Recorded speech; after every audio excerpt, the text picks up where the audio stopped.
Hai semuanya, kembali lagi dengan saya di Biomed Official, channel kajian matematika. Oke, pada seri materi kuliah kali ini untuk aljabar linear elementer, saya akan membahas di video ini adalah ruang vektor real, ya. Ruang vektor real. Jadi di sini dibatasi di ruang vektor real karena ada juga yang ruang vektor kompleks. Nanti yang membedakan di pengali bagian realnya nanti yang kita akan lihat, ya. Oke, saya masuk dulu ke dalam materi ruang vektor umum, ya. Tentu di sini yang dimaksud adalah ruang vektor real. Nah, di sini suatu objek, ya, ini perluasan dari vektor ruang vektor, ya. Suatu objek itu bisa dikatakan sebagai ruang vektor apabila memenuhi ke 10 aksioma. Hati-hati ketika kita punya objek dan objek tersebut memiliki atau memenuhi ke-10 aksioma ini, maka objek itu dikatakan sebagai ruang vektor. Nah, misalkan saya punya U, V, dan W, ya, elemen dari V. V ini adalah objek baru, ya, yang kita nanti akan sebut sebagai ruang vektor. Nah, K dan L-nya di sini adalah anggota bilangan real. Sehingga nanti ini yang membedakan mana ruang vektor real dan mana ruang vektor kompleks, ya. Kalau K dan L-nya ini adalah kompleks, bilangan kompleks, maka kita sebut ruang vektornya disebut sebagai ruang vektor kompleks. Nah, dalam hal ini kita tidak mempelajari yang ruang vektor kompleks. Kali ini yang akan dibahas adalah ruang vektor real karena K dan L-nya adalah bilangan real. Oke, si V ini, objek yang baru itu, dikatakan sebagai ruang vektor apabila memenuhi ke-10 aksioma, ya. Mana yang 10 aksioma itu? Yang pertama, aksioma pertama itu adalah dia V-nya, ya, si ruang tadi tertutup terhadap operasi penjumlahan. Oke, apa artinya tertutup terhadap operasi penjumlahan? Nah, arti dari tertutup terhadap operasi penjumlahan itu adalah ketika kita mengambil dua buah vektor, ya, katakanlah vektornya adalah U dan V, ya, dia berada di V, kemudian kita jumlahkan, maka penjumlahannya itu masih berada di ruang tersebut, ya, masih berada di V, itu yang disebut dengan operasi tertutup terhadap operasi penjumlahan. Jadi saya ulangi, tertutup terhadap operasi penjumlahan itu artinya ketika kita ambil dua buah vektor sebarang di V, katakanlah dalam hal ini adalah U dan V kecil di situ, nah, dia ada di ruang V, maka operasi penjumlahan dari kedua vektor tersebut itu masih berada di V. Nah, itu termasuk ke dalam kategori tertutup terhadap operasi penjumlahan. Nah, ini adalah aksioma yang pertama yang harus dipenuhi agar si objek tersebut dikatakan sebagai ruang vektor. Oke, kemudian yang kedua berikutnya adalah operasi komutatif terhadap penjumlahan. Jadi sifat yang ada di dalam V ini harus komutatif terhadap operasi penjumlahan. Artinya apa? Ketika kita jumlahkan U dengan V, itu hasilnya akan sama saja dengan kita jumlahkan V dengan U, gitu. Kita jumlahkan ini artinya komutatif.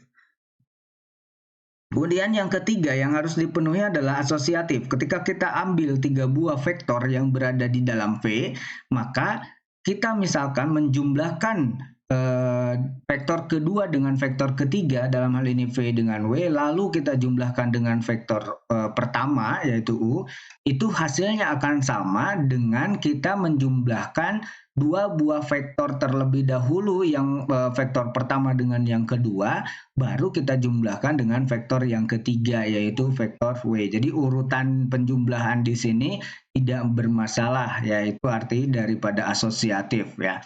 Kita bisa menjumlahkan yang mana dulu, baru terlebih yang mana saja terlebih dahulu kita jumlahkan, silahkan. Di situ adalah aksioma yang ketiga yang harus dipenuhi agar suatu ruang dikatakan sebagai ruang vektor. Lalu yang keempat yang harus dipenuhi itu adalah adanya identitas terhadap operasi penjumlahan. Dalam hal ini adalah 0. Jadi ada 0 yang dia merupakan anggota V di situ, sehingga untuk setiap vektor yang berada di V itu berlaku penjumlahan dengan 0 tersebut adalah masih tetap vektor tersebut ya, mau karena komutatif jadi penjumlahannya mau U ditambah dengan 0 atau 0 ditambah dengan U itu sama saja. Hasilnya adalah U di situ vektor masih vektor yang itu masih vektor tersebut. Jadi tidak berubah gitu ya. Nah, ini disebut sebagai identitas terhadap operasi penjumlahan. Jadi, di dalam ruang tersebut terdapat identitas terhadap operasi penjumlahan. Nah, kalau memenuhi aksioma yang keempat ini, maka dikatakan bahwa V ini harus semua ya, V ini berpeluang karena masih belum semua, ini versi 4, berpotensi untuk disebut sebagai ruang vektor di situ karena sudah memenuhi, kalau memenuhi sampai 4 di sini ya. Tapi kita harus periksa sebetulnya sampai 10 ya. Kemudian yang kelima di sini ada inverse-nya. Jadi ada inverse-nya. Jadi artinya apa? Artinya ketika kita punya U ya, itu di dalamnya yang anggota V, di situ anggota ruang tersebut, di dalamnya itu ada negatifnya. Sehingga kalau kita jumlahkan vektor tersebut dengan negatifnya ya, atau negatifnya karena sifat komutatif tadi ya terhadap jumlah, negatifnya terhadap U, maka hasilnya adalah identitas terhadap operasi penjumlahan. Nah, kalau dia memenuhi sampai 5 seperti ini, maka V ini berpotensi untuk dikatakan sebagai ruang vektor.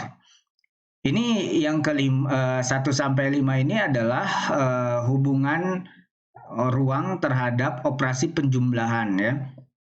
Nah, sekarang kita lihat peran atau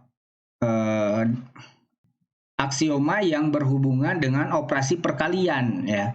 Nah, yang pertama itu atau dikatakan yang keenam dalam urutan umumnya ya, si ruang V ini tertutup terhadap operasi perkalian seperti yang tadi ya. Kalau kita punya suatu vektor ya, suatu vektor di V, kemudian kita kalikan dengan bilangan real di situ, maka hasil kalinya itu masih berada di dalam vektor atau di dalam ruang tersebut. Nah, itu yang dimaksud dengan tertutup terhadap operasi perkalian. Ya, kemudian yang ketujuh, ini dia distributif terhadap perkalian skalar ya. Jadi kalau kita punya K, kemudian punya dua buah vektor yang dijumlahkan, maka hasilnya akan sama dengan kita kalikan kedua vektor tersebut dengan K, lalu kita jumlahkan. Nah, ini akan sama ya hasilnya. Nah, kalau sama seperti ini, maka dia sudah memenuhi aksioma yang ketujuh.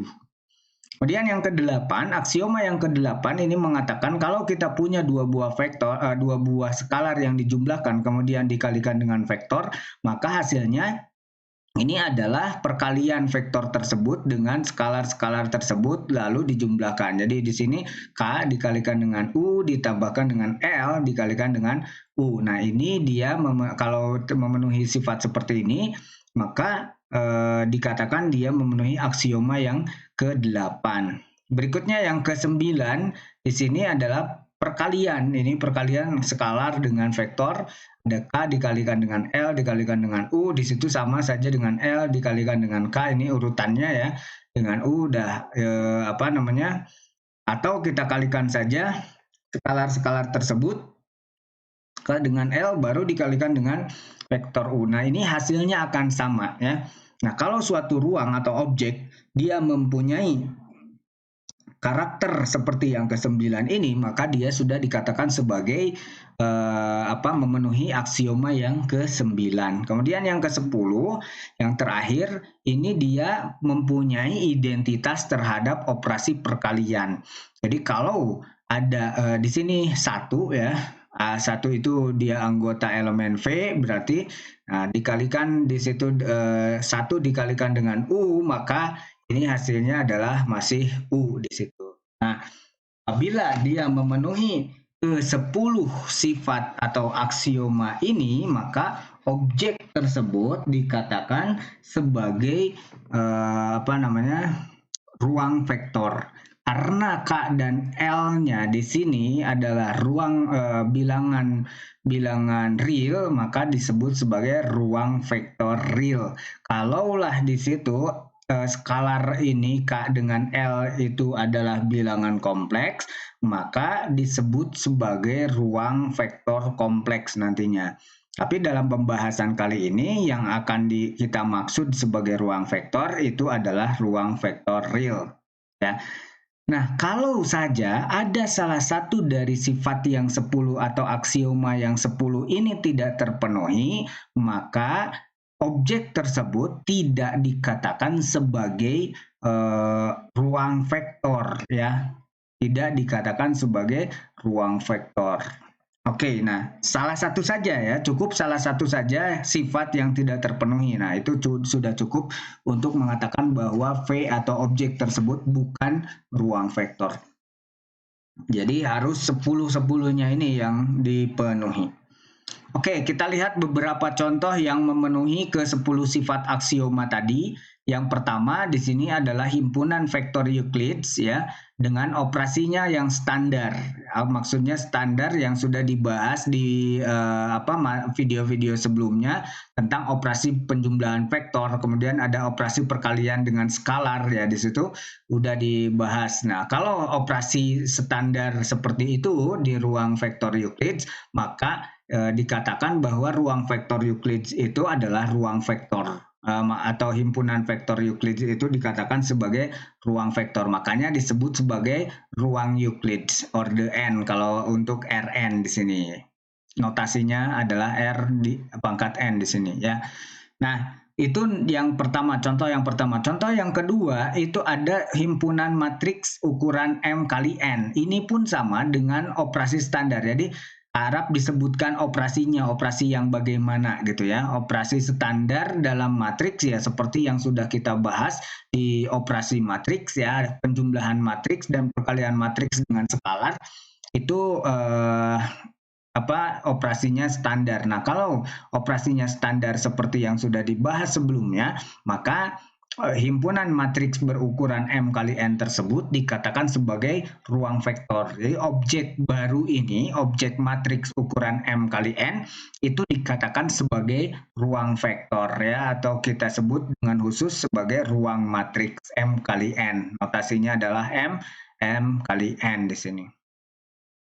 Kemudian yang ketiga ada himpunan polinom dengan pangkat N, operasinya operasi standar, penjumlahan dengan perkalian polinom dengan skalar itu sama standar ya, standar. Maka himpunan polinom pangkat N tersebut itu dikatakan sebagai ruang polinom orde N dan ini termasuk ke dalam ruang vektor ya. Ini notasinya adalah Pn di sini, N-nya ada di bawah. Nah, ini kalau seperti ini kita sudah memenuhi atau tiga himpunan ini ya, itu sudah memenuhi ke-10 kriteria atau ke-10 aksioma tadi yang dibutuhkan agar objek ini dikatakan sebagai ruang vektor. Nah, di sini saya mau mengilustrasikan salah satu contoh yang dikatakan bukan ruang vektor ya, bukan merupakan ruang vektor. Misalkan saya tulis di sini, katakanlah kita punya V ya, misalkan saya punya V, katakanlah dia V-nya adalah R2 ya. Nah, definisi dari penjumlahan atau operasinya, definisi operasinya ya, misalkan definisi operasinya misalkan jadi seperti ini di operasinya, misalkan isinya adalah U1 U2, kemudian V-nya adalah V1, V2 di sini, kemudian operasi penjumlahannya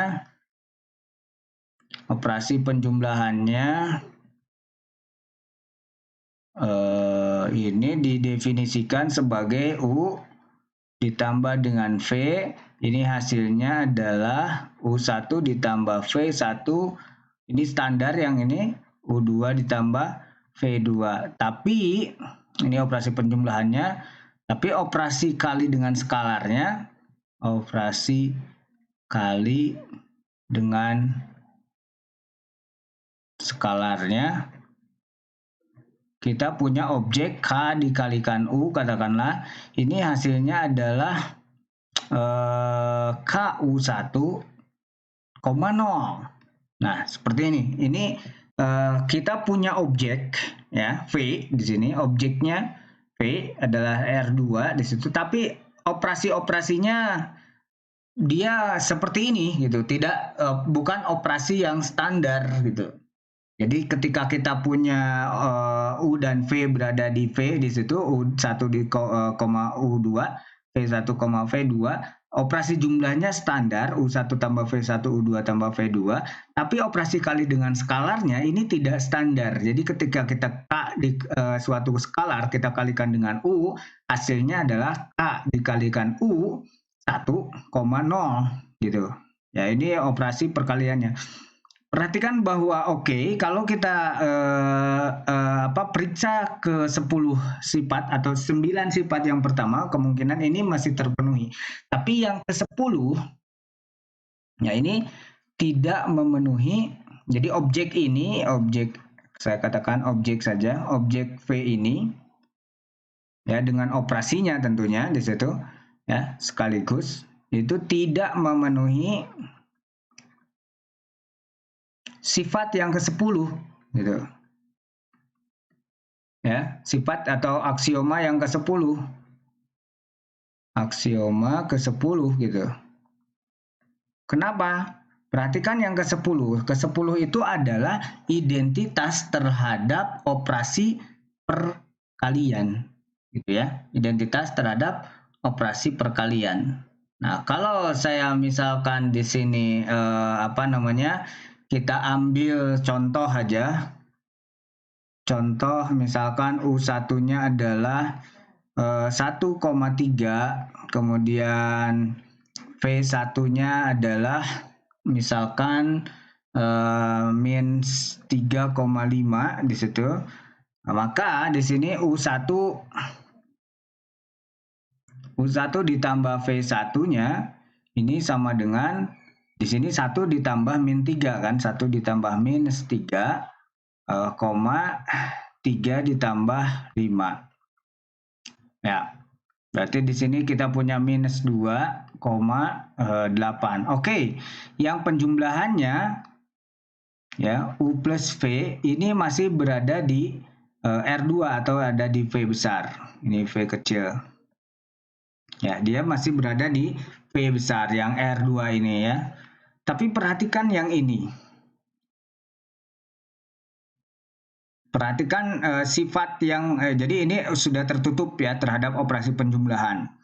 Tapi perhatikan yang sifat ke-10, 1 dikali dengan U1 misalkan. U1 ya. 1 dikali dengan U1 di sini.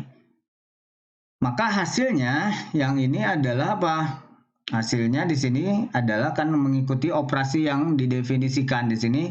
K dikali U sama dengan KU di U1,0. Berarti di sini hasilnya adalah 1 dikali U1. U1-nya berapa? U1-nya di sini 1 ya, 0. Kan sesuai dengan definisinya. Jadi ini hasilnya adalah 1,0. Nah, berarti ini bukan U kan?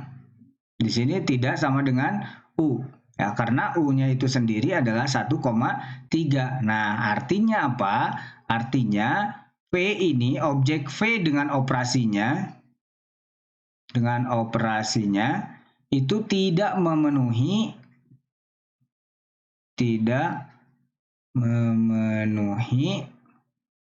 aksioma ke-10. Ya. Karena aksioma ke-10 mengatakan, saya tulis di sini, 1 dikalikan U itu harus sama dengan U lagi, gitu ya. Sementara di sini ini bukan U1. 1 dikali dengan U itu sama dengan tidak sama dengan U jadinya ya. Jadi ini tidak ada identitas. Ya, di sini identitas perkaliannya tidak ketemu di sini karena operasi kali dengan skalarnya dia berlakunya seperti ini. Ya, akibatnya apa? Akibatnya karena V ini tidak memenuhi aksioma ke-10, maka V ini atau objek ini tidak termasuk ke dalam, ini bukan ruang vektor. Tidak termasuk ke dalam ruang vektor. Oke, nah ini adalah salah satu contoh yang merupakan objek yang bukan ruang vektor ya. Tentu di situ objek dengan operasinya kan, semua di situ ada definisi operasinya. Makanya di dalam contoh tadi di slide sebelumnya selalu disebutkan dengan operasinya. Nah, operasi standar itu kan standar kan kita sudah bahas di materi-materi sebelumnya. Oke. Nah, ini kita sudah tahu tentang ruang vektor ya, harus memenuhi. Jadi satu saja tidak memenuhi aksioma, maka objek tersebut tidak dikatakan sebagai ruang vektor. Itu catatannya. Nah, kita akan membahas di sini adalah ruang vektor Euclid ya, ordenya orde n. Kalau di materi-materi sebelumnya yaitu adalah ruang Euclid di dimensi 2 dan 3 saja. Ini kita perluas menjadi ruang Euclid yang ordenya orde n. Nah, operasi-operasi pada ruang vektor Euclid ya di orde n yang standar ini adalah operasi penjumlahan. Seperti biasa, komponen-komponennya kita jumlahkan di sini ya. Kita jumlahkan komponen-komponen yang seletaknya. Artinya kalau kita punya U1 berarti kita jumlahkan, kalau U dengan V dijumlahkan berarti U1 tambah dengan V1, U2 dengan V2, dan seterusnya sampai UN, Vn. Nah, itu operasi penjumlahannya. Lalu perkalian dengan skalarnya, bilangan real, ini kita punya K dikalikan dengan U, hasilnya adalah KU1 KU2, dan seterusnya sampai KUN, komponen ke N. Nah, maka kalau kita periksa sebetulnya ya, kita bisa periksa dari ke-10 aksioma tadi, maka ruang Euclid dengan operasi penjumlahan dan perkalian dengan skalar seperti ini, dia akan memenuhi ke-10 aksioma tadi. Ya. Nah, kemudian yang ketiga ya, operasi yang ada di ruang Euclid itu adalah perkalian titik atau kita sebut sebagai inner product, perkalian hasil kali dalam di sini, atau waktu di materi sebelumnya dot product ya, hasil kali titik ya. Di sini kita sebut sebagai inner product, itu adalah hasilnya kita kalikan semua komponen-komponen yang seletak ya, kemudian kita jumlahkan seperti ini. Itu adalah perkalian titik ya di ruang Euclid orde n. Kemudian yang berikutnya adalah panjang vektor ya. Panjang vektor didefinisikan seperti yang lalu ya, sama ya, cuman di sini diperluas komponennya menjadi komponen sampai ke n ya. Jadi dia dihitung seperti ini ya, atau jarak di sini juga jarak antara dua buah vektor didefinisikan oleh suatu hitungan norma di situ ya, D. Kemudian ini adalah U dikurangi V, vektor U dikurangi dengan vektor V, ya itu hasilnya adalah akar daripada komponen-komponen yang ini diselisihkan, yang seletak diselisihkan kemudian dikuadratkan ya, penjumlahannya. Pengurangannya ini U1 dikurangi V1 dikuadratkan, baru ditambahkan dengan U2 dikurangi V2 dikuadratkan, dan seterusnya. Lalu hasil ini kita cari akar kuadratnya. Nah, itu adalah mencari jarak dua buah vektor yang ada di ruang Euclid. Ya, ini operasi-operasi yang berlaku. Kalau kita lihat tadi ya, kita bahas ya, sudah dibahas bahwa kalau penjumlahan operasi-operasi yang seperti ini dia akan memenuhi ke-10 aksioma tadi. Oke, contoh nih, kita mau melihat ini yang diperluas saja, ilustrasi yang diperluas, tidak beda jauh dengan yang materi sebelumnya di ruang vektor yang ada di 2 dimensi atau 3 dimensi ya. Diketahui bahwa U dan V di sini apa namanya, adalah suatu vektor yang ada di R4, berarti ini 1, 2, 3 di situ, terus 2, 2, 1, 1, ini komponennya ada 4, berarti di ruang dimensi 4. Ya. Kemudian tentukan panjang vektor dan jarak antara kedua buah vektor tersebut. Ya. Oh ya, yang nggak ada di sini di materi sebelumnya di R3 itu kan ada hasil kali silang. Nah, itu yang nggak ada di ruang vektor secara umum karena hasil kali silang itu hanya berlaku di ruang dimensi 3 saja, gitu ya, di ruang dimensi 3 saja. Oke. Nah, kalau kita mau dikatakan sebagai sorry, ini kita mau ngecek aja sih ilustrasi untuk panjang vektor dan jarak ya. Kalau kita mau mencari panjang vektor dengan jarak, ya kita ikuti formulasi yang tadi ya. Panjang vektor misalkan ini adalah norma dari seperti ini hasil kali produk dot produknya dipangkatkan setengah. Ya ini isinya kan adalah perkalian komponen-komponen yang seletak ya di situ. Nah, jadi nanti satu ya panjang U berarti 1 kuadrat ditambah 1 kuadrat tambah 2 kuadrat ini 2, kemudian 3 kuadrat. Hasilnya adalah akar dari 15. Kemudian panjang vektor V di situ adalah 2 pangkat 2 atau 2 kuadrat tambah 2 kuadrat tambah 1 kuadrat yang ini ditambah 1 kuadrat. Jadi komponen-komponennya semuanya dikuadratkan lalu dijumlahkan. Kemudian diakarkan, nah itu adalah normanya atau panjang vektornya. Kemudian yang jarak kedua buah vektor kita selisihkan terlebih dahulu ya, cari selisihnya antara U dengan V baru dicari panjangnya atau kuadratkan seperti yang ada di atas ini. Jadi contohnya seperti ini ilustrasinya. Jadi nanti U dikurangi V, U-nya yang ini U dan kemudian V.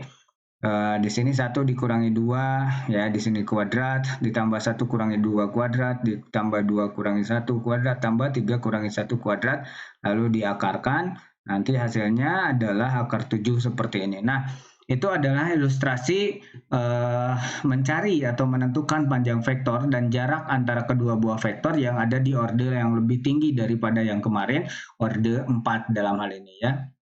Oke, itu adalah ilustrasi untuk ruang vektor ya, ruang vektor real. Nanti di video berikutnya kita akan membahas tentang subruang ya. Jadi subruang kemarin yang ini adalah ruang vektor, nanti ada subruang dan itu harus seperti apa ya? Bisa dikatakan sebagai subruang. Nantikan di video berikutnya. Terima kasih sudah menonton video ini.